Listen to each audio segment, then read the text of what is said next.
그, 이 시대의 새로운 도전 전략이 뭘까?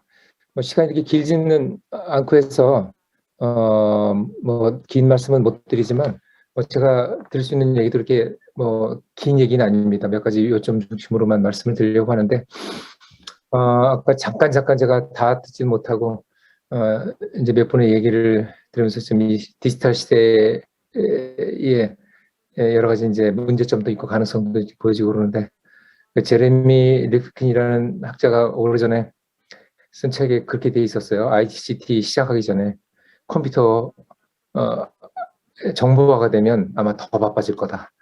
어, 근데 실제로 그런 것 같아. 옛날에 직접 책을 낼 때도 보면 인쇄소에 다 넘겨서 하던 걸 이제 다 컴퓨터로 자기가 다 편집까지 해야 되는 이런 일이 벌어졌는데, 지금 이 뉴노멀 시대에 와서 저도 지금 동시에 지금 포럼이 세 개가 진행이 되고 있는데 거기를 메뚜기처럼 좀 왔다 갔다 하고 있습니다. 그래서 이게 좋은 건지 나쁜 건지, 그러니까 두 가지 측면들을 보여주는 것 같아요.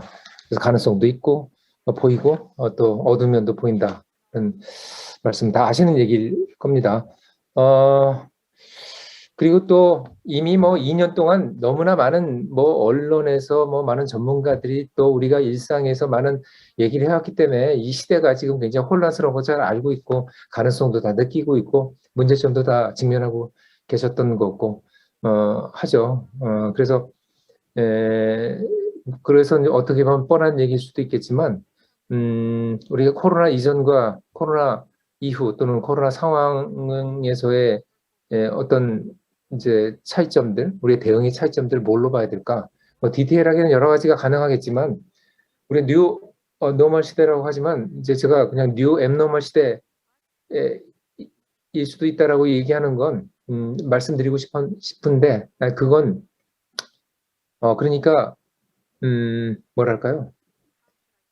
여러 가지 뭐 프로그램이라든가 아니면 어떤 뭐 단순한 정책이라든가 이런 변화도 중요하지만 완전히 사실은 판을 바꾸지 않으면 안 되는 요즘 흔히 얘기하는 애자일이 굉장히 중요해지는 정책도 그렇고 조직도 그렇고 저희도 지금 저희 연구원도 그런 측면 그런 상황에 직면해 있어요. 똑같은 패턴에 똑같은 연구실 성역학 같은 연구실에서 그냥 데스크워크를 하면서 이렇게 해야 되는 건가? 재택에 연구진의 지금 30% 이상이 거의 1년 가까이 재택을 하고 있는데 뚜껑을 열어보니까 성과는 별 차이가 없더라고요. 그래서 지금 굉장히 고민 중입니다. 이 재택으로 본격적으로 갈 거냐, 말 거냐. 거기에 대한 불만이 있는 사람들도 있고. 근데 지금 어떤 결정을 해야 될지 모르겠지만 저희도 딱 문턱에 와 있는 거예요. 이 문턱을 넘어설 것이냐, 만들 것이냐. 라는 고민거리들이 있는데 청소년 정책도 그렇고 사회정책 전반적으로 다 실은 이제 그런 상황에 있는 거죠. 뭐 이런 고민이 있다는 건 아마 여러분도 다 아시는 얘기일 거고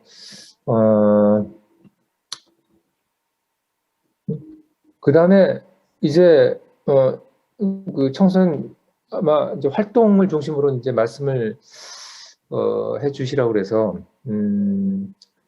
그쪽으로 좀 포커스를 맞추긴 했지만 청소년 활동 정책이든 청소년 정책이든 크게 봤을 때 일단 거기 제목에도 제가 두 번째 제목에다가 달아놨던 것처럼 지금 이제 어쨌든 청소년 활동, 체험 활동이죠. 그래서 청소년 활동이란 말이 사실 이제 여러 가지 논란도 있지만 아는 사람은 아는지만 낯선 사람한테는 엄청나게 낯선 이야기입니다. 그리고 영어로 번역하면 더 잘 쉽게 전달이 안 되는 그래서 유스 액티비티라고 하지만 뭐 핸즈온 액티비티라고 하는 게 더 적절할지 모르겠는데 여튼간에 그간에 굉장히 사이즈가 커지고 양적인 어떤 성장들을 해왔는데 많은 부분 그러니까 우리가 이른바 청소년 정책의 범위를 어떻게 두냐에 따라 우리가 흔히 얘기하는 여기 오신 분들이 주로 생각하는 청소년 정책의 범위 안에서의 청소년 활동 이외에 여러 가지 스펙트럼이 넓어졌어요. 교육 쪽에서 하고 복지 쪽에서 뭐 다양한 분야에서 하고 있는데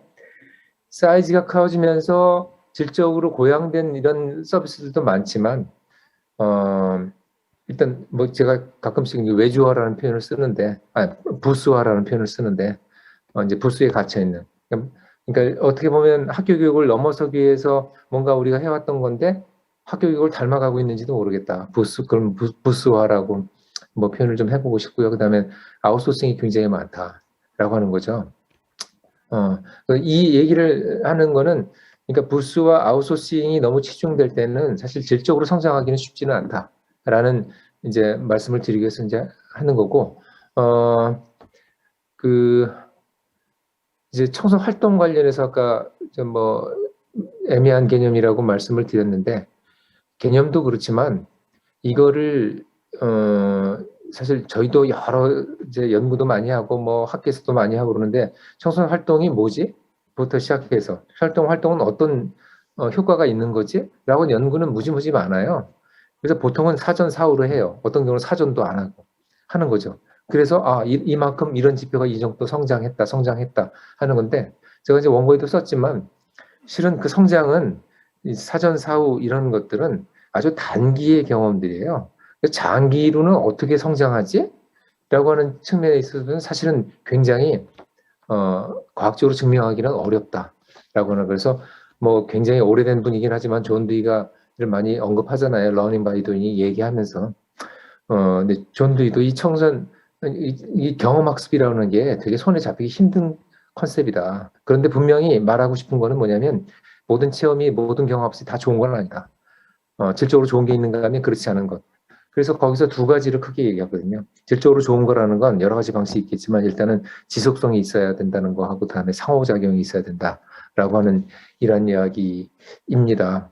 이거는 거꾸로 얘기해서 부수화하고 아웃소싱을 하면 이런 일들이 일어나기가 쉽지가 않다라고 하는 거죠. 이제 이런 질적인 어떤 그로 굉장히 수준 높은 어떤 프로그램이라든가 이런 실천 사례들이 많이 있지만, 최근에 제가 지역을 여러 지역을 이렇게 돌아다니면서 보면 역시 이 부스와 외주화가 상당히 규모가 커지고 있다.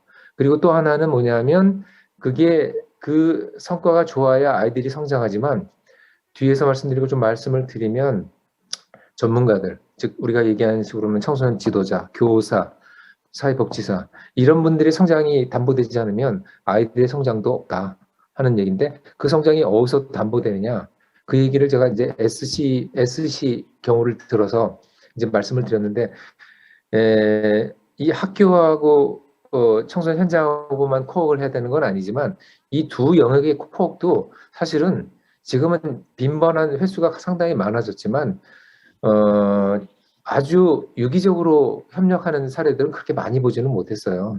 근데 이제 SC에서 제가 컨설팅 하면서까지 진행하는 건 뭐냐면, 여러 가지 방법이 있겠지만 이제 강사가 들어오거나 프로그램이 들어오거나 나가거나만 해가지고는 교사도 성장이 없고, 그다음에 우리가 흔히 마을 교사라고 하던가 아니면 청소년 지도자들도 별로 성장이 없다는 거죠.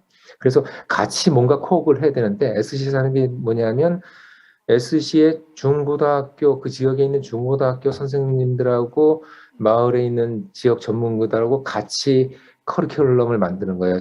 그 체험 활동에 관련된, 청소년 활동에 관련된. 이 만드는 과정이 그게 순탄하지는 않아요. 서로 보는 시각도 다르고 굉장히 다른데, 이렇게 만들어가는 공동의 작업 자체가 상당한 전문가들의 성장을 가져오더라. 이 성장이 가져오게 되니까 이제 아이들의 성장도 담보가 되는 거죠. 이 성장이라고 하는 건 여러 가지로 설명할 수 있지만 뭐냐면, 예를 들어서 요즘은 혁신교육지구든 진로교육이든 외부 자원이 학교로 많이 들어가요. 엄청나게 들어오지만 선생님들은 그래서 전반적으로 이게 아이들에게 어떤 도움이 되지? 어떤 방향으로 가고 있는지에 대한 방향성이 별로 없는 거예요. 방향성이 있다고 해서 다 성공하는 건 아니지만, 일단 우리가 어느 길을 가고 있는지 또 잘 모르는 경우가 상당히 있거든요. 그래서 SC에서 뭘 하느냐면, 여러 가지 같이 연계하는 사업들이 있는데 이게 어떤 방향성을 갖는 건지, 어떤 편제를 가지고 있는 건지, 그리고 3년 동안 또는 6년 동안 어느 목표로 가는 것인지, 여기서 아이들은 어떤 성장치를 보여주는 것인지, 그걸 이제 거기서는 어떤 식으로 하냐면 이런 작업을 페르소나 방식으로 해요. 그러니까 뭐냐면 데이터를 가지고 하는 게 아니라 여러 가지 여기서 하는 프로그램들이 있는데, 이런 프로그램 했을 때 가상의 시나리오를 하는 거죠. 이 아이가 이제 미래의 꿈에 대해 좀 더 생각하게 되고, 좀 더 그걸 중심으로 해서 좀 더 전문가들과 만나서 인터뷰도 하고 상담도 하고 하면서 이렇게 성장해가는 모습을 쫙 그려보면서, 여러분이 마을하고 같이, 지역하고 같이 한다라고 하는 거는 이런 성장의 목표를 가지고 있는 거다. 이런 걸 이제 하는 게 이제 SC의 얘기다. 이런 말씀 더 길어져 거의 여기서 마치겠습니다. 그리고 이제 디지털 디바이드, 이제 디지털 격차 문제도 여전히 중요하고, 한데 이제 뭐 여러 가지 사실 뭐 복잡한 상황이 있어요. 근데 먼저 여기서 이제 매튜 이펙트를 먼저 말씀드리자면, 이거는 이제 뭐 사회학에서는 이런 거는 뭐 많이 얘기된 거지만, 뭐 빈익빈 부익부익인 거예요. 그러니까 정보 격차도 이미 ICT 시작했을 때부터 정보 격차 문제 계속 나왔잖아요. 그런데 지금 이제 뭐 흔히 뭐 4차 산업혁명, 그다음에 메타버스, 그 대이용하고 있는 메타버스 시대에 들어오면서 과연 어떻게 될 건가? 그리고 온라인 교육도 굉장히 많아지고, 그런데 이런 상황에서 굉장히 신기술이 만들어지고, 그다음에 심지어 AI 기반으로 해가지고 맞춤형으로 하는 서비스들이 굉장히 많아지고 있음에도 불구하고 사실은 결국 그 격차는 해소되지 않더라. 사회학적으로는 사실은 아무리 이걸 극복하려고 해도 결국 가정에서의 격차가 조금처럼 사회적으로 극복되지 않다라고 하는 연구들도 많이 있습니다. 그래서 그 매튜 이펙트는 이제 그걸 얘기하는 거. 그러니까 그 어떤 교육공학적인 어떤 기술들이 온라인 뭐 이제 뭐 수업이라든가 이런 것들이 근본적인 문제를 해결하기가 굉장히 힘들다라고 하는 이제 문제 제기로부터 시작되는데, 근데 결론도 저하고는 뭐 같아요. 라이시 교수하고.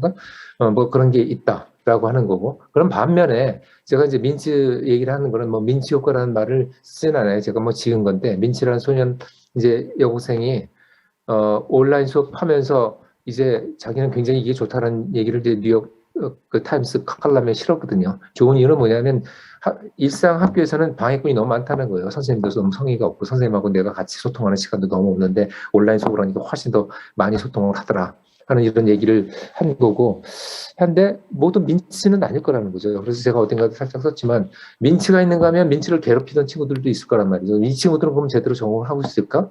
실제 한국에서 그렇게 조사를 해보면 아이들이 대체로, 뭐 정확한 건 아니지만 7대 3 정도에서 7 정도는 온라인이 싫다, 3 정도는 온라인이 좋다 하는 아이들도 있고, 이것이 반드시 뭐 그 어떤 계층의 문제하고 이렇게 딱 맞아떨어지는 건 아닌 것 같아요. 여튼간에 그런 차이가 있는데, 과연 이제 우리는 어떤 길을 갈 것인가, 돌아갈 것인가, 아니면 온라인으로 갈 것인가, 이런 양자택일의 문제는 아니라고 봅니다. 뒤에도 뭐 결론적으로 말씀드리면 사실 결국은 블렌디드로 갈 수밖에 없는, 가야 하는 뭐 그런 상황인 거죠.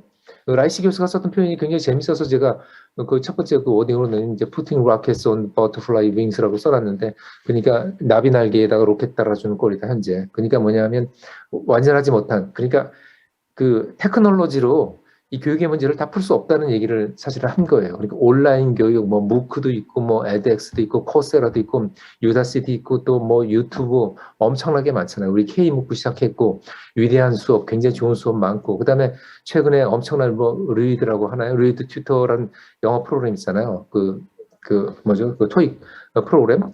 반응형으로 해가지고 엄청나게 사람들한테 교육 효과가 있는 걸로 나와 있죠. 그런데 이런 것도 있고, 최근에는 미네르바 스쿨이라든가 뭐 MT 몬드라고 팀 아카데미라든가 이런 온라인 스쿨에 대한 관심도 굉장히 많아지고, 그래서 굉장히 파워풀한 도구가 되는 것만은 분명한데, 여기도 보면은 늘 적어도 동기가 없거나 또는 계층적으로 저소득층이거나 그러면 접근하는데 한계가 많이 있더라라고 하는 거죠. 그러니까 근본적으로 이런 기술들이 이런 정보 격차들을 만들어 해소하지는 못한다 하는 얘기를 하는 거예요. 그런데 그런 반면에 동시에 지난 2년 동안 이제 여러 사례들을 이렇게 쭉 보면 또 그렇지 않은 사례들도 많이 있어요. 예를 들면 뭐 다문 학생이라든가 학교 밖 청소년들 같은 경우에 학교에서 잘 적응하지 못하는 친구들이 온라인 수업을 하면서, 그러니까 약간 프라이버시가 지켜지면서 어떤 그 수업에 대한 두려움들, 이런 것들이 제거된 거겠죠.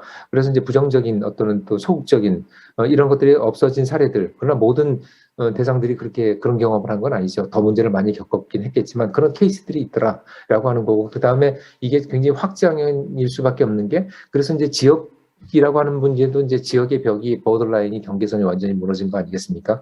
여기 뭐 성담이었지만 성담의 경계도 이제 완전히 무너진 거죠. 여기서 한 서비스가 온라인으로 가면 성담이 아닌 곳에서 서비스를 받는 것이니까. 근데 어쨌든 그 우리 국내 지역을 넘어서 가지고 이제 외국에, 예를 들면 최근에는 뭐 굿네이버스나 이런 데서도 개발도상국 이런 쪽에 서비스를 해주고 있어요. 근데 아주 저가로 할 수 있는 거죠. 그리고 또 아주 쉽게 접근할 수 있고, 그다음에 해외 이제 그 재외 한인 청소년들한테도 못하던 상담 서비스도 하게 되고 하는 이런 가능성이 열렸기 때문에 우리가 서비스의 영역이라든가 서비스의 방식이라든가 이런 것들을 이제는 판을 깰 수밖에 없는 상황에 왔다 라고 하는 거고, 메타버스가 주는 이제 뭐 신비로움도 있고 또 혼돈스러움도 있어요. 그러니까 메타버스 하니까 뭐 ICT의 모든 걸 갖다 다 잡아놔가지고 막 메타버스 이렇게 하는 경우도 있는데, 그래서 좀 혼돈스러운 부분이 있지만 메타버스를 굉장히, 저희 원도 최근에 이제 메타버스를 굉장히 좀 터닝을 좀 하려고 하고 있는데, 그리고 또 굉장히 효과도 있고, 그런데 예를 들면 몇몇 학교에서 메타버스 캠퍼스를 만드는데 아이들이 직접 거기서 만들어가지고 자기들이 캠퍼스를 운영하고 하면서 진짜 신나게 만드는 이런 공간들을 만들어 가고 있어서, 이것도 청소년 활동 영역에 당연히 들어가야 될 뭐 그런 거라고 봐요. 메타버스에서 모든 것을 할 수 없지만 메타버스를 이용해서 더 많은 것을 할 수 있는 것만은 분명하다. 그러나 뭐 메타버스냐 온라인이냐 아니면 오프라인이냐 이런 선택지가 아니라, 아까도 말씀드렸던 것처럼 우리가 가야 될 길은 확실히 블렌디드라는 건 분명한 것 같아요. 예, 그래서 온라인 또는 디지털화가 가져오는 뭐 단점도 있긴 하지만, 문제는 단점은 뭐 여러 가지 뭐 사악한 그룹들의 어떤 뭐 그런 문제들도 범죄와 관련된 뭐 그런 것도 있긴 하지만, 어쩔 수 없이 우리가 맞닥뜨려야 될 현상이라고 보고, 그걸 좀 슬기롭게 어쨌든 이제 지혜롭게 뭔가를 우리가 구축해 가야 될 텐데, 그냥 블렌디드가 답이다. 그래서 이제 사진 하나 보여드리면, 이게 이제 별미리 학교라는 데서 하고 있는데, 아이들이, 선생님들은 뭐 손도 안 대는 거예요. 선생님이 낄 수도 아이들이 너무 신나게 하니까. 그리고 뭐 가르쳐 줄 수 없어. 게더타운에서 하고 있는 건데, 저희도 게더타운에서 좀 오피스를 만들었는데, 직원들도 굉장히 좋아합니다. 생각보다 굉장히 많은 것을 할 수 있어요. 제페토나 이런 거하고는 조금 상황이 굉장히 다릅니다. 그래서 오히려 교육적인 용도로서는 상당히 좋다라고 하는 거고, 올해 내년에는 청소년 지도자분들하고도 같이 이걸 뭐 공간을 좀 만들어 가려는 좀 계획을 가지고 있습니다. 자, 그런데 이런 공간의 가능성과 또 문제 동시에 있는데, 이제 최근에 마지막 이제 결론적으로 말씀드리고, 아까 SCT에서도 말씀드린 것도 결국 그거있는데, 결국은 온라인이든 뭐든 그 지도자들이, 전문가들이 성장하는 구조를 가져야 된다는 거예요. 근데 그거를 이제 어떻게 할 거냐. 사실 중앙에서도 이걸 별로 하지 못해요. 우리 연수라는 게 있긴 하지만 연수가 너무 고전적인 방식으로 하고 있기 때문에 별로 좋지 않다. 그래서 제가 사실 아카데미란 말을 별로 쓰고 싶지는 않은데, 여튼간에 뭐 제한적인, 아직 뭐 용어는 아직 만들지 못했지만 컬래버티브 어카데미라고 이렇게 해서 이제 여튼간에 협력적으로 하는데, 그거는 뭐 수업을 듣거나 그런 게 아니라 굉장히 가벼운 형식으로 애자일의 정신을 좀 발휘해가지고 이제 전문가들하고 쉽게 만나는 거고, 저희 원이 하고 제가 지금 운영하고 있는 학회에서 지난달부터 시작을 했어요. 그래서 굉장히 반응도 좋고 많은 전문가들이 쉽게. 그런데 또 하나는 뭐냐면, 이제 지역적 경계가 완전히 무너졌다는 거죠. 부산, 제주, 외국 뭐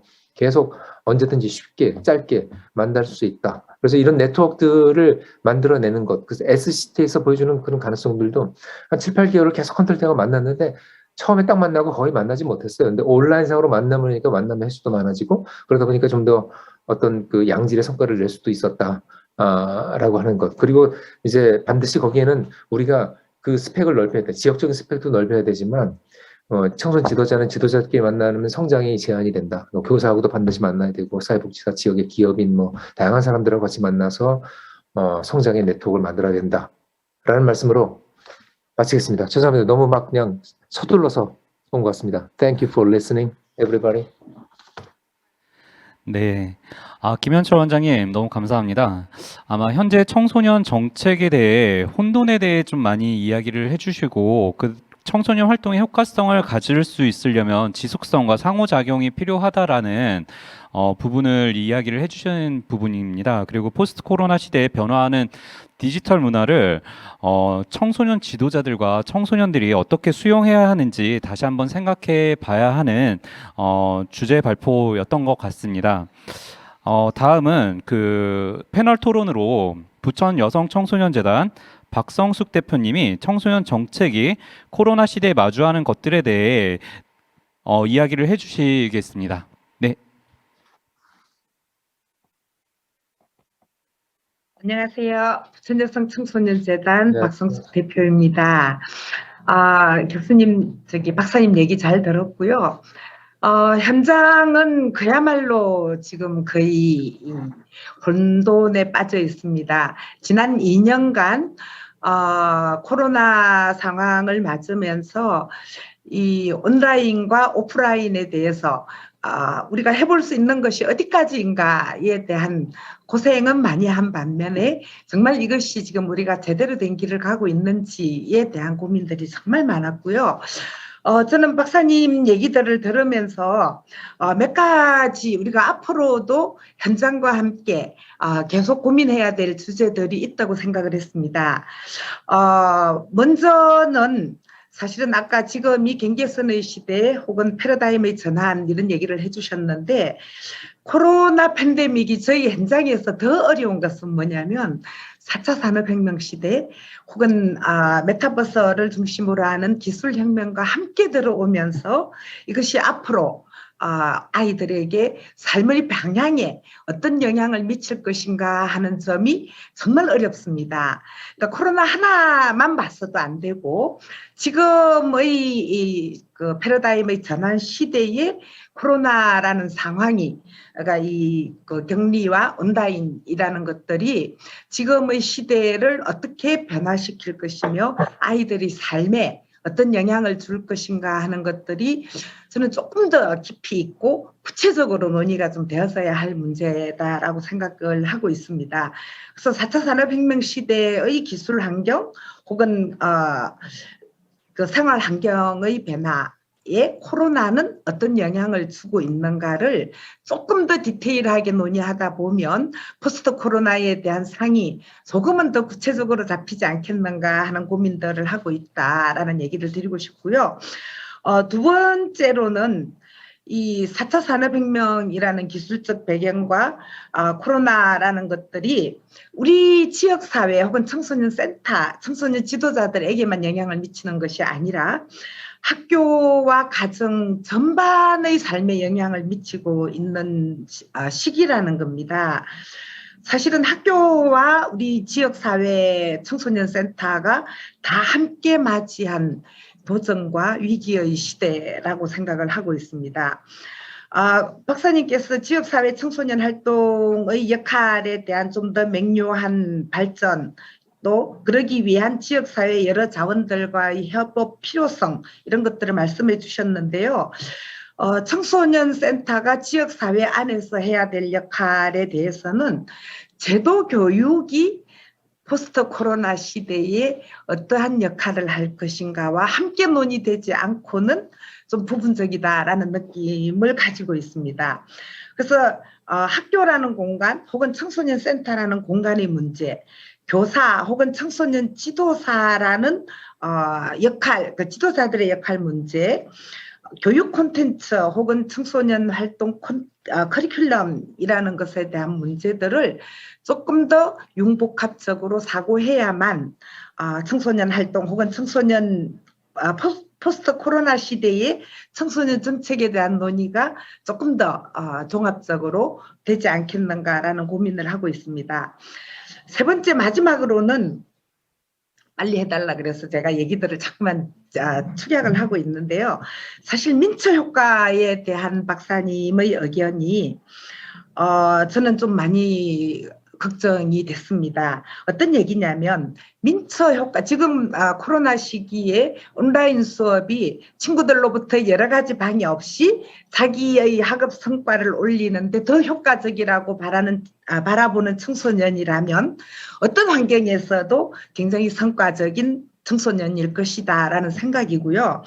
오히려 우리는 이런 능률주의나 혹은 성과주의에 지나치게 기울어져 가고 있는 학교 교육을 고민하고 있는데 청소년 활동도 또다시 이러한 성과주의로 기우는 과정이 되지 않겠는가. 예를 들어서 커리큘럼에 대한 사전 사후 변화 분석이라든가 효과 평가 이런 것들은 교수님 말씀 중에도 나오는 것처럼 존 두이가 얘기한 손에 잡히지 않는 개념 을 무시하게 되지 않을까 혹은 이 개념은 잘못되었다라고 경시하게 되지 않을까에 대한 걱정입니다.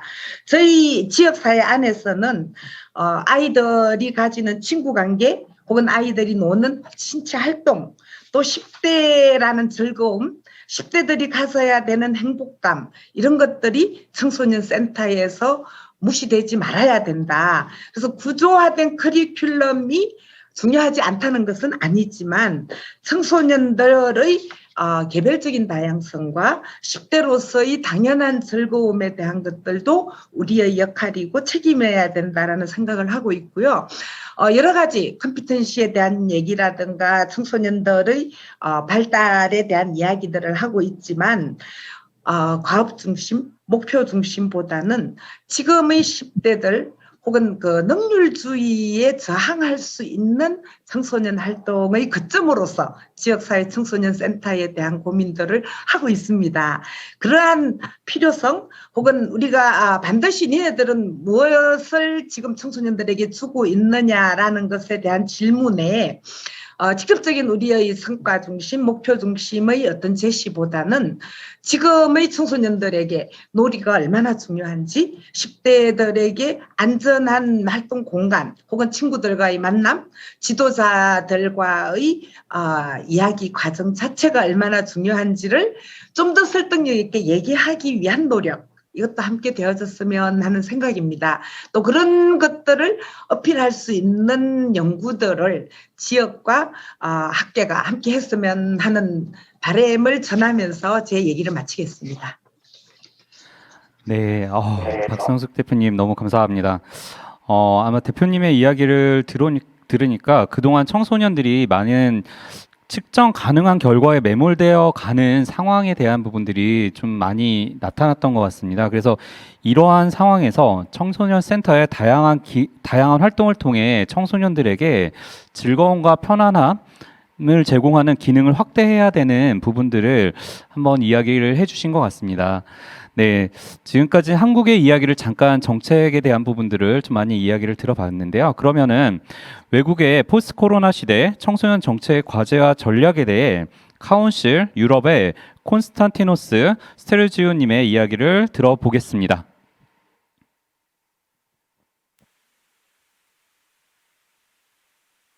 네. Hello, good morning. At least it is a good morning here in Greece. It's early morning here, 이곳에서는 and 아침 I'm 시간입니다. very happy to be in this great event. I had the pleasure to participate in 오늘의 컨퍼런스에 참석하게 되어서 굉장히 기쁘게 생각합니다. 몇 년 전에도 한국에서 이런 컨퍼런스에 참석을 해서 굉장히 기뻤는데 또 오게 돼서 기쁘게 생각합니다. 우선 제 목소리가 깨끗하게 잘 들리는지 아니면 제가 뭔가 좀 더 잘 들리게끔 조정을 해야 되는지 여쭤보고 싶습니다. 제 목소리 잘 들리시나요? 네, 잘 들립니다. Okay, very nice. 네, 감사합니다. Okay, I will be sharing my screen then. 그러면 and, 이제 제 sharing 화면을 공유하겠습니다. my screen means that you should be seeing.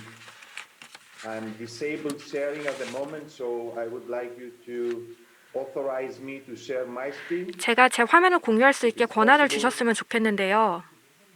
가능하실까요? 네, 화면 공유 권한을 달라고 얘기합니다.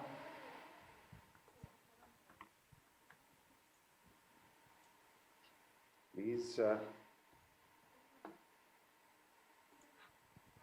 예, 드렸습니다. Okay. 네, 알겠습니다. Now I think everything is okay. Good. I will try to be as efficient as possible, giving my 가능하면 input in a way 빨리 that 제 we have a 생각을 bit more 공유하도록 time for 하겠습니다. discussion later on. 그리고 나중에 And, 토론 시간에 좀 더 많은 말씀을 나누도록 하겠습니다. 제가 듣기로 제가 지금까지 이 김영환 본부장님과 또 김현철 연구원장님 그리고 박성숙 대표님의 말을 잘 들었습니다. 그리스에서는 작은 마을에 저희 센터가 작은 마을에 있는데요. 그리스 북서부에 위치해 있습니다. 2018년부터 저희가 이런 활동을 해왔는데요. 저희 동료들과 제 또 다른 동료인 랄루카 디로에스코님께서도 이 주제를 발표해 주셨는데 그것도 잘 들었습니다. 진미석 청소년재단 대표 이사님도 앞서도 말씀을 하셨는데요. 청소년 리더에 관한 이야기를 오늘 저희가 하고 있습니다. 그리고 코로나에 따른 청소년의 삶의 질을 위한 청소년 리더의 혁신 전략이 무엇인지 오늘 그 주제를 놓고 이 세션에서 저희가 논의를 하고 있습니다. 그리고 최근에 유럽 차원에서 어떤 활동이 있었는지 한번 살펴보면 다양한 출간문들이 있었습니다. 그리고 리더의 정의가 무엇인지 다시 한번 살펴보는 계기가 되었는데요. 예전과는 다른 시각으로 리더를 보게 되었습니다. 자칭 리더라는 것은 단순히 여기서 청소년 단체를 이끄는 사람일 뿐만 아니라 일반적으로 청소년 단체에 관여해서 활동하는 사람들을 지칭할 수도 있겠습니다. 거의 일상생활에서도 청소년들과 많은 교류하고 있는 분들도 리더라고 할 수 있습니다. 오늘 발표를 통해서 몇 가지 통계를 공유하고 또 최근의 분석도 공유하도록 하겠고 우수 사례도 말씀드리도록 하겠습니다. 유럽을 중심으로 말씀을 드릴 텐데요. 제가 있는 곳이 유럽이기 때문에 유럽을 중점으로 말씀을 드리겠지만 다른 지역의 분위기도 잠깐 전달해 드리도록 하겠습니다.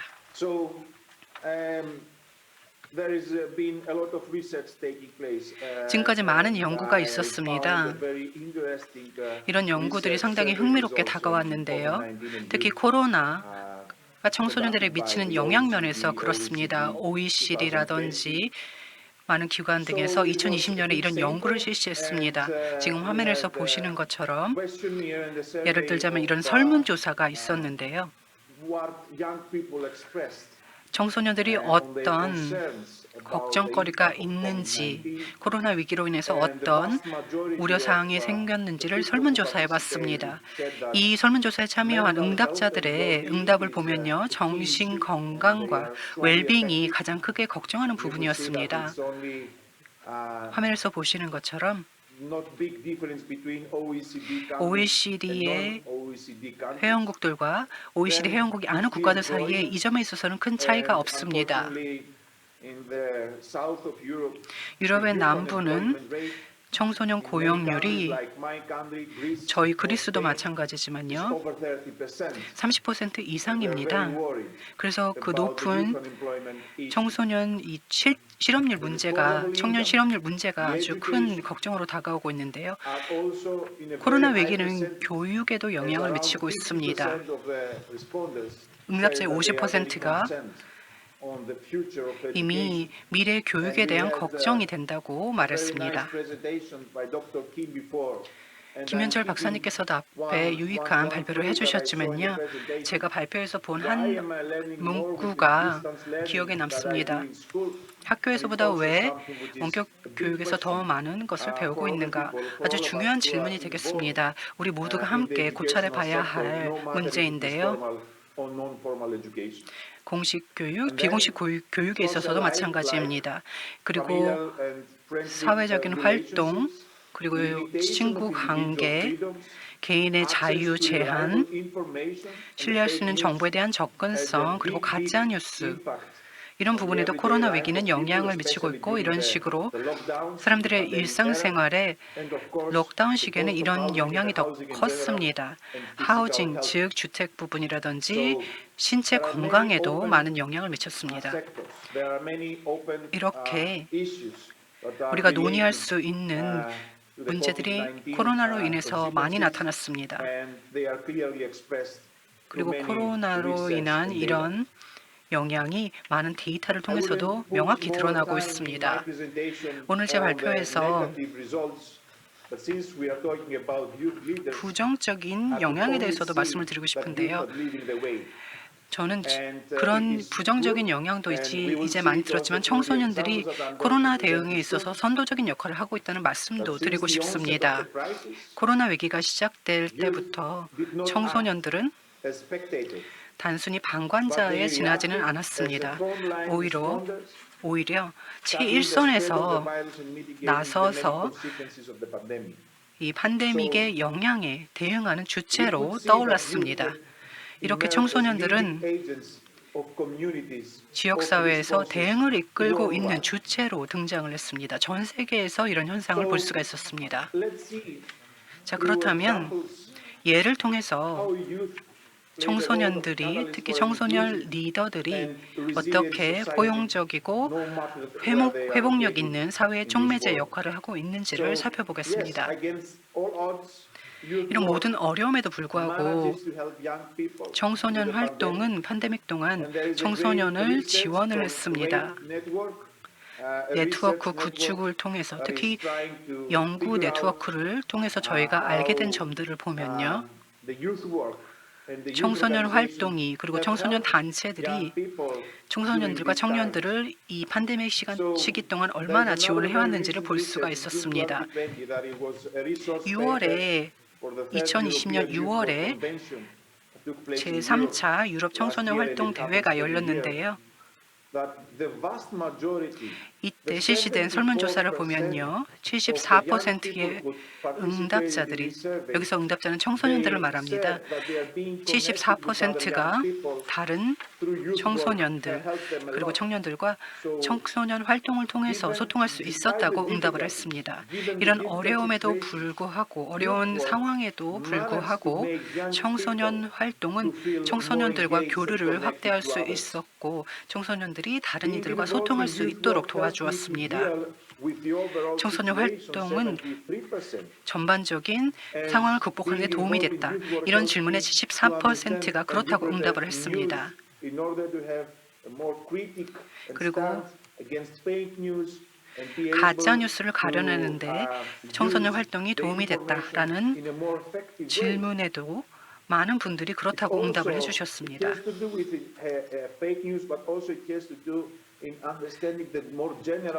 가짜 뉴스뿐만 아니라 팬데믹 시간 동안 전반적인 상황을 이해하는 데 있어서도 청소년 활동이 많은 도움이 되었다고 60% 정도가 그렇다고 응답을 했습니다.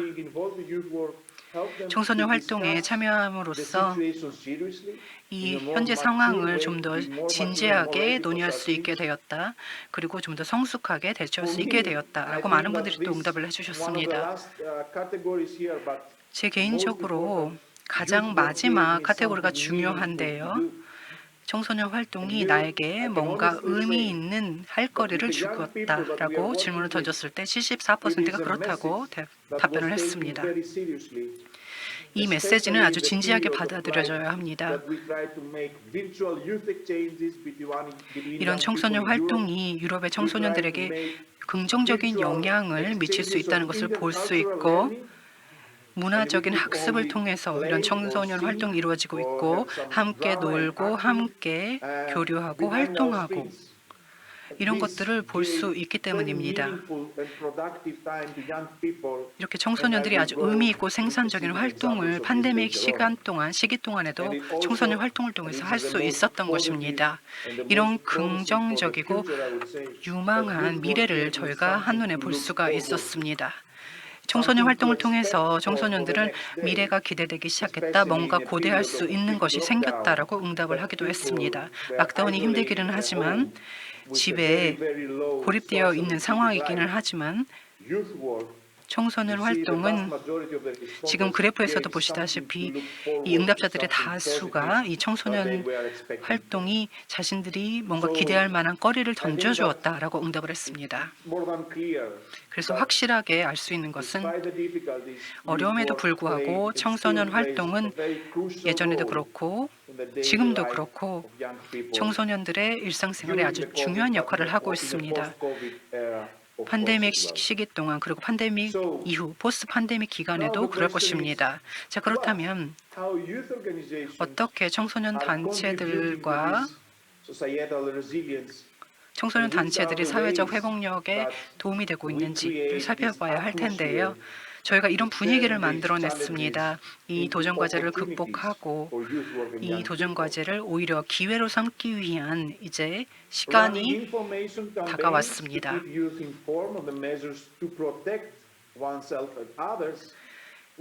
청소년 활동을 통해서 자신과 주변의 안전을, 주변인들의 안전을 위해 할 수 있다는 정보를 저희가 특히 청소년 단체들이 온라인 캠페인 발족을 통해서 제공을 했는데요.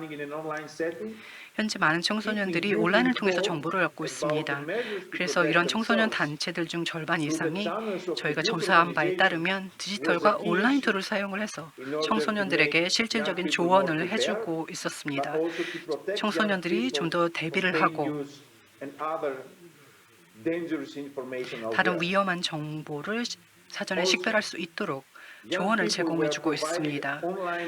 청소년들은 온라인 활동, 그리고 대화 활동, 그리고 교육 프로그램, 고용 기회, 온라인 교육 훈련에 관한 기회를 제공받고 있었습니다. 김현철 박사님께서도 앞서 말씀을 해주셨는데요. 이 혼합 형식, 블렌딩된 방식이 아주 중요할 것입니다. 청소년 활동과 다른 분야 간의 혼합된 방식이 유럽에서는 지금까지 성공을 거둬왔고 이 부분이 중요하다고 생각합니다. 일상생활에서 간단한 기술을 청소년들은 온라인 활동을 통해서 개발하고 있습니다. 그리고 청소년 센터는 모델 중심의 플랫폼을 개발을 했고 이것이 학습 플랫폼으로 제공이 되고 있는데요. 제가 나중에 또 보여드리도록 하겠습니다. 이런 모든 유럽에서 일어나고 있는 청소년 활동은 모델 중심의 세팅을 통해서 환경을 통해서 제공이 되고 있습니다. 앞서도 말씀드렸던 것처럼 정신건강, 신체건강, 그리고 낙인이나 차별을 다룰 수 있는 실질적인 조언을 청소년 단체들이 청소년에게 제공해주고 있었고요. 지금 설문조사에 따른 내용을 말씀드리고 있습니다. 그리고 범분야 간 협업이 있었습니다. 청소년 단체, 그리고 비공식 단체, 그리고 비공식 분야, 그리고 지자체, 그리고 중앙정보 이런 범분야 간의 협업이 있었습니다. 그리고 호프 오브 유스라든지 이런 부분의 협업도 있었고 그리고 노숙자 신세거나 디지털 수단이나 의료 서비스를 받을 수 없는 청소년에 대한 지원도 있었습니다. 앞서도 들으셨겠지만 디지털 갭은 존재하는 것이 사실입니다. 자, 그렇다면 젊은이들 그리고 청소년들이 디지털 수단에 접근성이 없을 때, 즉 디지털 수단을 활용할 수 없을 때 저희가 어떻게 지원을 해줘야 할지 생각해 봐야 합니다. 저희 지역에서는 청소년들이 인터넷을 사용할 수 없거나 집에서 인터넷을 사용할 수 없을 때 우리가 어떻게 도와야 할지 항상 고심하고 있습니다. 저도 NGO와 함께 저희 동료들과 함께 이 부분을 고민하고 있습니다. 청소년들이 자신들에게 받아야 할 기회를 못 받고 있을 때 어떻게 지원을 해줘야 하는지를 생각하고 있습니다. 유연하게 생각해야 할 것입니다. 청소년들이 니즈가 있는 곳으로 바로 뛰어들어서 그 문제를 달아가야 하는가? 아니면 우리가 먼저 다가가야 하는가? 청소년들이 우리에게 다가올 수, 니즈 충족을 위해서 우리에게 다가올 수 있도록 해야 하는가? 이런 부분을 함께 논의해야 할 것입니다. 청소년들이 저희가 먼저 다가갔을 때 좀 더 많이 참여를 하는 것을 볼 수 있고 저희가 필요한 장비나 어떤 수단을 온라인상에서 제공을 해줬을 때, 즉 저희가 먼저 다가갔을 때 청소년들은 더 긍정적인 반응을 보이는 경우가 많았습니다. 그래서 이런 청소년들에게 먼저 다가갈 수 있는 수단이 필요하다고 생각합니다. 디지털 부분에 있어서는 더욱 그럴 것입니다. 제가 몇 가지 예를 말씀드리고 싶은데요. 핀란드 청소년 의회의 예가 첫 번째로 있습니다. 핀란드 청소년 의회에서는 모든 연령을 대상으로 서비스를 제공을 했습니다. 또한 청소년 단체를 지원하기 위한 노력을 확대했습니다. 핀란드 청소년 의회는 네, 콘스탄티노스 박사님, 사례에 대해서는 이따 3섹션 때 좀 이야기를 해주시면은 감사할 것 같습니다. 이 이야기를 연장으로 해가지고 저희가 3섹션 때 이런 사례들에 대해서 이야기를 하는 부분이 있습니다. 그때 혹시 연장해서 이야기를 해주시면은 감사할 것 같습니다. Absolutely, yes. 네, 그렇게 하도록 하겠습니다. 네. 사실 이 콘스탄티노스 스테리주 박사님이 그 설명해 주신 유럽은 아마 코로나로 인해서 다양한 문제가 한국도 마찬가지로 있는 것으로 좀 보입니다. 그래서 한국도 마찬가지로 다양한 그 디지털 정보의 제공에 대해서 필요성과 연구가 병행되어야 하는 것으로 좀 이야기를 들어봤습니다. 그래서 한국에서도 다양하게 접근하는 방법이 필요하다는 것을 좀 느끼게 됐던 부분이 있습니다. 네, 그러면은 그 다음으로는 한국시립대학교의 양채원 박사님에게 미래교육 변화 양상에 대해서 한번 들어보고자 합니다. 예, 양채원 박사님 이야기해 주시기 바라겠습니다. Thank you. And first of all, thank you for sharing the insightful presentation. 먼저 And hello 김현철 everyone. My name 박사님 is Chaewon Yang, 훌륭한 and I'm a 발표 research professor at 감사드립니다. University of Seoul at 저는 Korea. 서울시립대학교 교수로 To be honest, 재직하고 my 있습니다. research 솔직히 interests 말씀드려서 are mainly focusing 저희 on the 연구 adult learners and 분야는 lifelong learning. 성인 However, 학습자와 평생 I 학습에 participated 중점을 두고 to 있습니다. research 하지만 concerning 제가 the future educational change and the 미래의 digital 교육적인 transformation 변화와 and learning 디지털 ecology last 전환 year. 그리고 학습 Therefore, 생태에 I want to 관해서 briefly 작년부터 share 연구를 some 해왔습니다. findings 그래서 오늘 이 and some 자리를 findings and 빌어서 suggestions from the study. 이 연구에서 제가 말씀드리고 싶었던 제언을 함께 공유하고자 합니다. This research titled Study on 이 the way of 연구는 building learning ecology in the era of digital transformation. 디지털 전환 시대의 was made with 학습 Dr. 생태계 Kang-Joo Lee, 구축을 you guys 위한 met him 연구라는 in the 제목이 presentation. 있습니다. And 이강주 the other eight 박사님께서 professors 앞서도 and 간략하게 professionals 말씀을 from every level 해주셨는데요. of education, such 모든 as early 단계의 childhood, 교육의 school 지도자들, education, 즉 for the higher education, and 초등교육, private education also. 고등교육, And 사립교육, 국립교육에 있는 모든 교육자들에게 유익한 내용이 될 것 같습니다. 저희가 현재 교육 분야에 있어서 세 가지 전환을 겪고 있습니다. 즉 학습 환경, 학습 방법, 그리고 교수법, 방법에 있어서의 전환을 겪고 있습니다. 저희가 학습자에 대해서도 연구를 해봐야 할 텐데요. 2007년에 해시클래프는 논문을 통해서 현대의 디지털 학습자가 과거의 학습자들과 어떻게 다른지를 설파했습니다. 특히 학습과 일하는 현장이 디지털 공간으로 옮겨가고 있고 저희가 지난 2년간 이 모습을 보아왔습니다. 학습에 대한 선입견이 고정관념이 학교에서 나타나게 되었고 그래서 커뮤니티와 직장이 주요 학습 공간이 되었습니다. 학습과 학생이라는 컨셉도 바뀌었고 특히 교수, 강사, 또 교사의 정의도 이제 코치나 facilitator라는 의미로 바뀌고 있습니다. 저희 연구를 시작을 했을 때 저희는 어떤 합의점에 도달하고자 했습니다. 교육은 전환의 시점에 와 있습니다. 여기에서는 의문의 여지가 없습니다. 지난 2년간 교육적인 변화가 있었는데요. 코로나 때문에만 생긴 변화일까요? 저희는 아니라고 대답합니다. 교육은 기술 발전 때문에 변화를 했고 또 인구적인 변화, 지난 20년간 글로벌화 때문에 많은 변화를 겪었습니다. 코로나 상황 같은 경우는 하나의 촉발점으로서 이 변화를 가속화시켰을 뿐입니다. 따라서 저희가 처음에는 변화의 방향을 한번 탐구해 보았습니다. 그리고 예측을 해보았습니다. 다양한 예전 연구에서 나왔던 예측도 살펴보고 저희도 예측을 해보았습니다. 그리고 다양한 논문과 연구서, 한국에서 출간된 기사들을 전부 검토를 해보았고요. 지난 25년간 이렇게 출간된 자료들을 살펴보았습니다.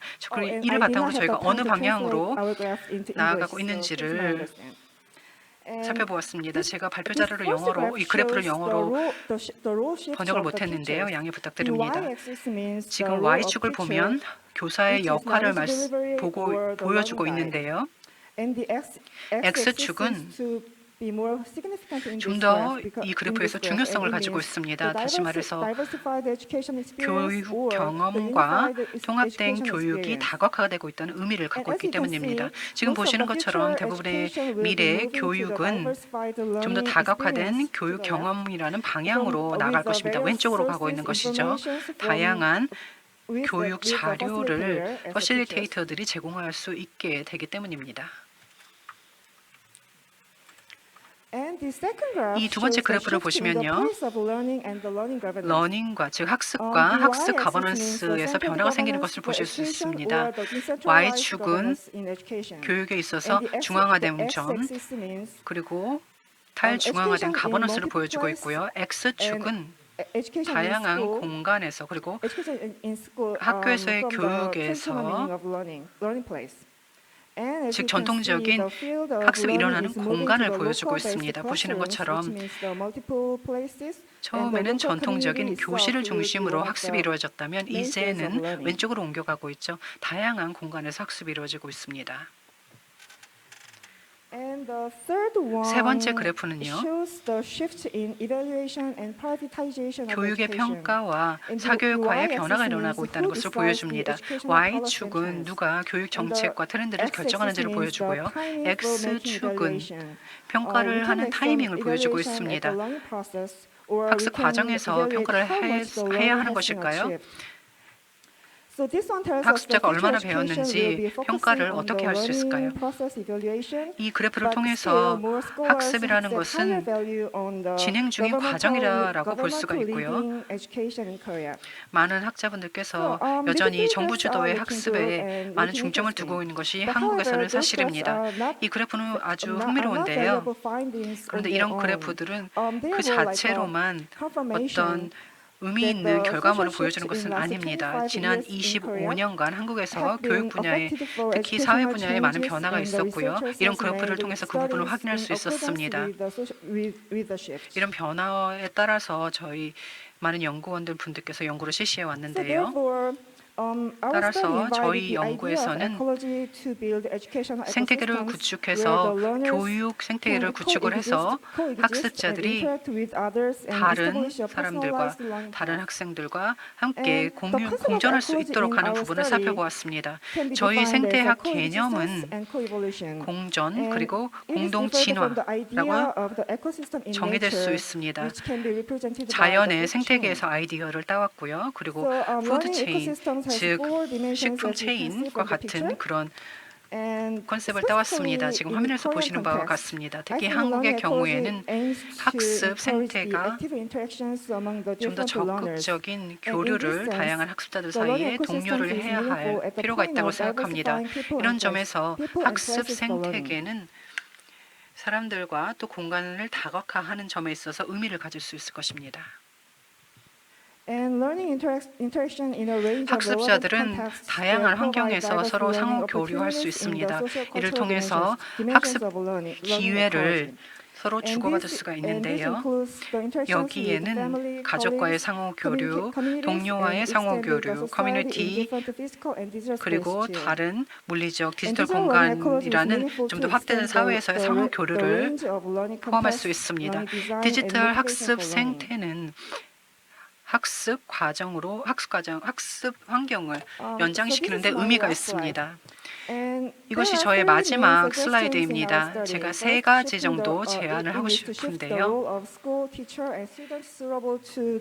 학교, 학생, 그리고 교사들도 변화를 해야 할 것이고, 두 번째로 모든 교육을 학습 생태 그리고 디지털 공간을 통해서 다각화해 나가야 할 것입니다. 그리고 커뮤니티 기반의 학습, 그리고 새로운 학습 가버넌스를 독려해야 할 것입니다. 이러한 제안 이외에도 제 개인적으로 제가 알게 된 것은 기존의 대부분의 교육 정책과 프로그램은 학교에서 특히 물리적인 공간에서 어린 학생들을 주로 타겟으로 했습니다. 대상으로 했습니다. 하지만 학습 생태는 학교 이외의 장소에서도 학습을 지원할 수 있는 솔루션 중 하나로 꼽힐 수가 있습니다. 그리고 전문가들, 청소년 교육 전문가들로부터 많은 피드백을 네. 바탕으로 해서 네. 받은 피드백 바탕으로 이러한 제안을 드렸습니다. 양채원 교수님이 해주신 이야기가 참 지금 아마 디지털 전환으로 있어가지고 전통적인 교육 방법과 미래적인 교육 방법의 충돌점이지 않을까라는 좀 생각이 듭니다. 그래서 이런 방법들에 대한 부분들이 사실은 디지털 전환과 어떤 그 예전 전통적인 교수학습법에 대한 어떤 변화 이런 부분들을 교사분들 아니면 지도자분들이 이런 부분들을 잘 받아들이는 상황이 좀 있었으면 좋겠다라는 이야기였던 것 같습니다. 그럼 마지막으로 성남시 청소년재단 청소년사업본부 이재영 본부장님이 청소년들의 그 포스트 코로나를 준비하는 현재에 대해 이야기해 주시겠습니다. 네, 반갑습니다. 제가 이 주제 마지막 발표자고 그리고 제가 홈그라운드에 이점이 있어서 제가 오늘 말씀을 좀 자유롭게 시간의 구애를 받지 않고 해도 되는 거죠? 아닙니다. 예, 아니군요. 알겠습니다. 긴 시간 이게 시청하시는 분들도 굉장히 힘드실 텐데요. 하고 싶은 말씀 간단하게 정리하겠습니다.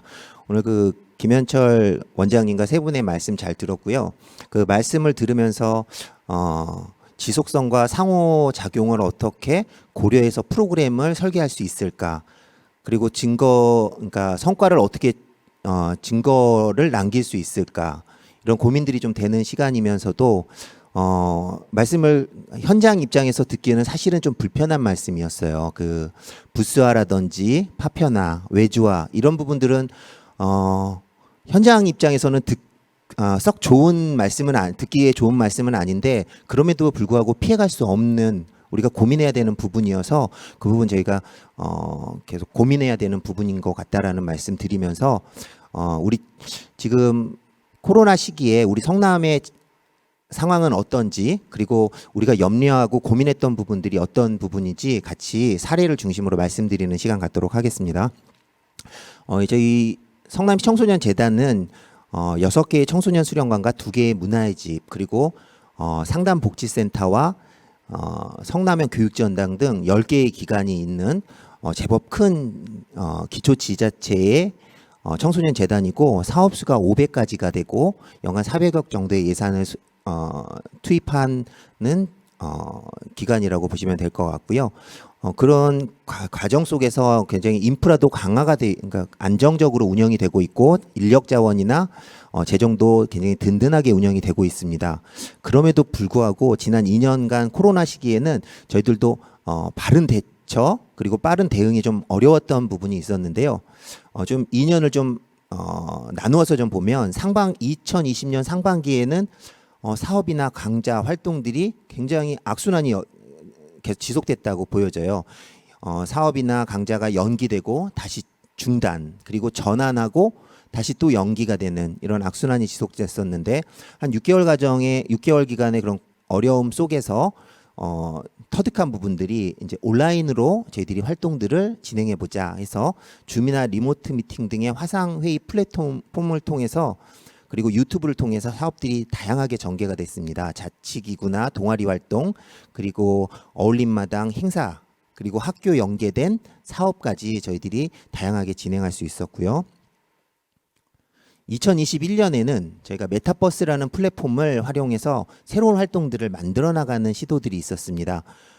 지금 아래에서 크게 저희가 주로 사용했던 그 메타버스 플랫폼인데요. 제페토나 이프랜드, 게더타운을 통해서 행사, 회의, 토론 그리고 상담까지 다양한 방식의 메타버스 안에서의 활동들이 전개됐습니다.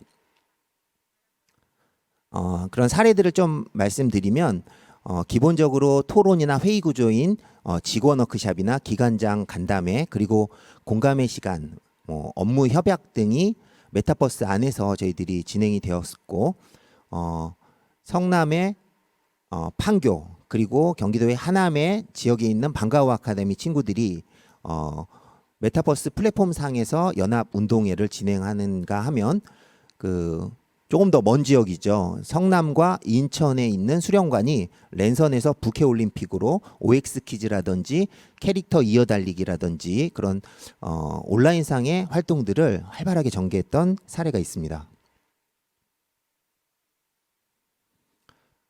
분당 야탑 청소년 수련관의 경우에는 올 5월에 개관을 했는데 제페토를 통해서 10월에 가상 수련관을 구축하고 쇼케이스를 하는 등의 메타버스를 활용한 그런 홍보 그리고 가상 수련관 활동들을 활발하게 진행한 사례가 있습니다. 이뿐만 아니라 20년과 21년에 걸쳐서 저희 재단도 우리가 하는 활동, 사업들이 증거 기반이 될 수 있겠느냐에 대한 고민들이 지속적으로 있었고 증거 기반 사업 추진을 위해서 연구나 포럼들을 다양하게 진행을 했었습니다. 어떤 사업들의 결과를 중심으로 이슈 페이퍼를 제작하거나 미래학습이나 청년 청소년 포럼 그리고 재단의 역량을 결집해서 AI 학습용 데이터를 구축하는 사업 한 12만 건의 역량 데이터를 구축하는 그런 사업들을 전개하는 그런 활동들이 있었고요. 한편으로는 박성숙 대표님도 말씀하셨는데 수련관의 본질적인 역할들, 청소년들의 마음을 다스리거나 취약한 청소년들의 학습을 지원하고 서로 교감하는 활동들을 다양하게 지원하고 이 코로나 시기에는 그런 중요성이 더 강조됐던 시기로 생각됩니다. 그리고 또 하나 좀 특이한 점은 저희가 이제 청소년을 넘어서 청년과 함께하는 사업들을 다양하게 시도했었습니다. 청년 지원센터를 운영하거나 청년 창업을 위한 공간 지원 그리고 청년 프리인턴십이나 청년 참여단들을 운영하면서 후기 청소년을 넘어서 청년까지 함께하는 사업들을 다양하게 시도한 사례들이 있습니다. 20년과 21년에 이렇게 나름대로는 코로나 상황에서도 다양한 사업들을 진행했었는데요. 그 코로나 상황에서 저희들이 불편한 진실들을 좀 맞이하게 된 것 같습니다. 청소년들은 디지털 네이티브죠. 그래서 유아기부터 유튜브를 보면서 활동했던 자랐던 청소년이기 때문에 온라인 활동에 너무 익숙해져 버렸고 코로나 시기를 통해서 오프라인 활동보다 온라인 활동이 더욱 익숙해진 상황들이 좀 보여졌고요. 이런 청소년들의 오프라인과 온라인에 대한 인식들이 바뀌고 있는데도 안타까운 점은 대면 활동이나 집합 활동 그리고 청소년 활동이 청소년 활동이라는 그런 지도자의 보편적인 사고들이 계속적으로 보여지는 그런 상황들이 있었습니다. 그리고 또 하나는 일부 청소년들이 점유하는 시설이 된다는 거죠. 원래 수련관은 다양한 청소년들이 누구나 이용할 수 있어야 되는데 방과후 아카데미나 청소년 운영위원회 그리고 동아리 청소년들 등 일부 청소년들이 점유하는 시설이 되는 안타까운 사례들도 일부 보여지는 모습들이 있었고요. 청소년 활동의 질 제고를 위한 지도사의 연구 역량이 부족한 부분들이 나타납니다. 이제 4차 산업과 관련돼서 코로나와 관련돼서 그 지도자들의 미디어, 영상 역량은 계속적으로 강화하는 교육과 훈련들이 있었고 또 현장에서도 그 부분을 중요하게 생각했는데 우리 사업들의 성과를 측정할 수 있는 그런 설계가 필요한 연구들은 현장 지도자들이 실제적으로 수행하기에는 역량이 좀 부족한 부분들도 있고 또 한편으로는 업무들의 과중으로 인해서 어떤 깊이 있는 연구를 하는데도 한계가 있지 않았나 싶습니다. 또 하나는 기존의 수련관, 문화의 집 등 청소년 시설이 역할들을 해왔던 부분에 있어서 경쟁 상대들이 계속 생기는 것 같습니다. 학교에서는 기존의 교과 중심의 교육뿐만이 아니라 그 외에 다양한 청소년 활동들을 하나 둘씩 실행을 하고 있고 커뮤니티 센터나 마을 공동체 등에서도 수련관과 유사한 활동들을 점점 놀라울 정도의 그 설계를 해서 진행하는 모습들이 보여지고 있었습니다. 이러한 상황에서 우리 청소년 시설들이 어떤 정책들을 가지고 운영이 돼야 될까? 김현철 박사님 말씀을 좀 토대로 좀 몇 가지 뽑아봤습니다. 첫째는 그 연구의 강화입니다. 저희 청소년계가 한 40년 정도의 역사성을 가지고 있고 전국에 800여 개의 청소년 시설들이 운영이 되고 있는데요. 그렇다고 하면 그 박사님께서 얘기하신 그런 성과들을 그 역량이 강화된다는 그런 성과들을 어떻게 증명할 수 있을까를 심각하게 진지하게 고민했어야 되는데 그런 부분에 있어서 청소년계가 조금 취약하지 않았나 싶습니다. 그래서 청소년 정책연구원이나 학계에서 좀 그런 성과들을 확인할 수 있는 장기적인 종단 연구를 중심으로 연구 과제들을 좀 삼아보는 건 어떨까. 특히 이제 방과후 아카데미나 청소년 운영위원회 등은 정책 사업이면서 시작된 지가 한 15년 정도 된 걸로 기억하는데요.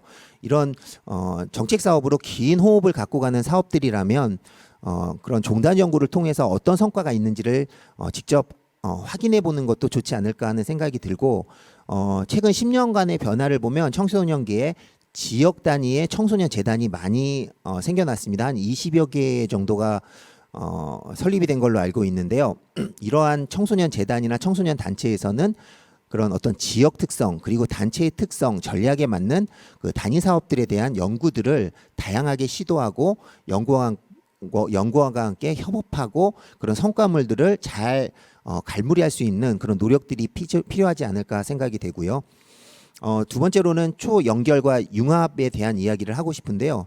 그 온라인은 최초 그러니까 초기에는 우리가 그 오프라인 활동의 대체 또는 임기응변의 도구로서 사용이 되었다면 저희가 지역 간 교류에서도 좀 활동한 내용인데 공간을 초월하는 그래서 참가자들이 하나의 화면 나아가서는 하나의 공간에서 모일 수 있다는 장점이 있는 거죠. 그래서 이런 장점들을 활용해서 지역 공간적인 어려움이 있는 국가 간 교류 그리고 장애 청소년들을 돕는 활동 등 다양하게 동기부여를 하면서도 활동이 가능하지 않을까 싶습니다. 그 예로 지금 2015년부터 진행된 조금만 더 하겠습니다. 웰컴 투 성남이라는 프로그램은 초기에는 한 7개국의 청소년들이 활동을 했다면 지금은 20여 개국의 청소년들이 함께 모여서 활동을 하는 그런 모습들을 볼 수가 있고 또 미국의 실리콘밸리에 거주하는 한인 청소년들과 우리 성남의 청소년들이 멘토링 프로그램을 하는 그 사례들도 굉장히 좋은 사례가 될 것 같다는 생각이 듭니다. 그리고 울타리라는 부분에 있어서 우리 청소년계의 울타리 어떤 생각이 드실지 궁금하는데요. 저는 학생과 청소년, 학교와 마을, 활동과 교육, 활동과 보호, 상담 이런 부분들이 이분화될 수 있는가라는 좀 고민을 할 필요가 있을 것 같습니다. 대상과 영역을 연결해서 융합하는 것들이 필요하고 청소년 사업에서 청년이 돌봄을 마을 공동체가 교육 공동체가 함께 할 수 있는 그런 다양한 네트워크를 강화하는 그런 시도들이 필요할 것 같다라는 생각이 들고요. 그 좋은 예가 성남 균형 동반 협의체는 청년 지역의 공무원 그리고 교육청 교육 관계자 그리고 청소년 기관 그리고 마을의 활동가들이 함께 논의하는 과정 그리고 거기에 기업들이 함께 협업하는 그런 모습들을 볼 수가 있는데요. 이런 다양한 그 단체와 기관 그리고 대상들이 융합하는 그런 모습들이 우리 청소년 활동에서 다양하게 보여지면 좋겠습니다. 감사합니다.